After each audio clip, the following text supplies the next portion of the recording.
महाराष्ट्रातील प्रत्येक अपडेट जाणून घेण्यासाठी आजच मेट्रो रायगडच्या सोशल मीडिया प्लॅटफॉर्मला लाईक, फॉलो आणि सबस्क्राइब करा। कोकणासह रायगड जिल्ह्यात झालेल्या अवकाळी पावसामुळे शेतकऱ्यांच्या हातातोंडाशी आलेला घास निसर्गाने हिरावून घेतलाय। शासनाने त्वरित सरसकट पंचनामे करून शेतकऱ्यांना आर्थिक मदत जाहीर करावी असं धोरण राज्य शासनाने घेतलं पाहिजे, अशी मागणी शेकाप सरचिटणीस माजी आमदार जयंत पाटील यांनी केली आहे। अवकाळी पावसाने महाराष्ट्रासह कोकण, रायगडमधील शेतकऱ्यांचे अतोनात नुकसान झालंय। या सर्वांना सरसकट आर्थिक मदत मिळाली पाहिजे ही शेकापची आग्रही भूमिका आहे। या संदर्भात उद्या सकाळी शेतकरी भवन अलिबाग येथे बैठकीचं आयोजन करण्यात आलंय।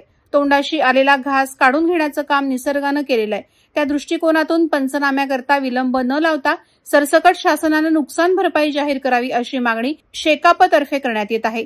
सर्वत्र भयानक परिस्थिती उद्भवली आहे। चांगले पीक यावेळी आले होते, चांगले आलेले पीक आणि कापलेले पीक हे पाण्याखाली गेले।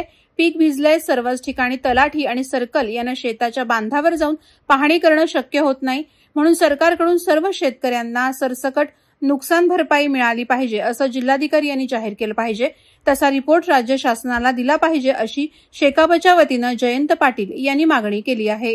आज कोकणामधल्या विशेषतः रायगड जिल्ह्यातल्या संपूर्ण शेतकऱ्यांचं पंचनामे करण्यापेक्षा आज सरसकट त्यांनी या ठिकाणी पंचनाम्याचे धोरण राज्य शासनाने घेतलं पाहिजे।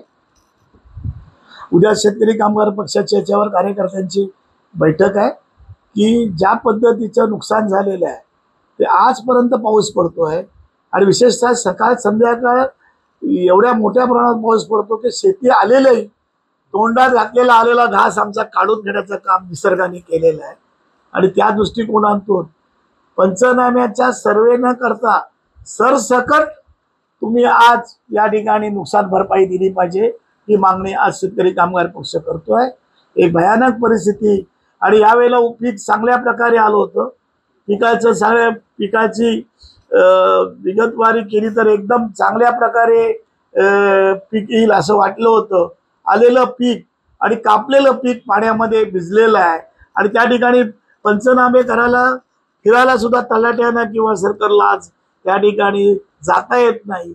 आणि म्हणून पहिली मागणी आमची या ठिकाणी राहील, सरसकट या ठिकाणी या नुकसान भरपाई झाले हे कलेक्टरने जिल्हाधिकाऱ्यांनी जाहीर केलं पाहिजे आणि तसा रिपोर्ट राज्य शासनाला दिला पाहिजे। Subscribe now and press the bell icon. Never miss an update.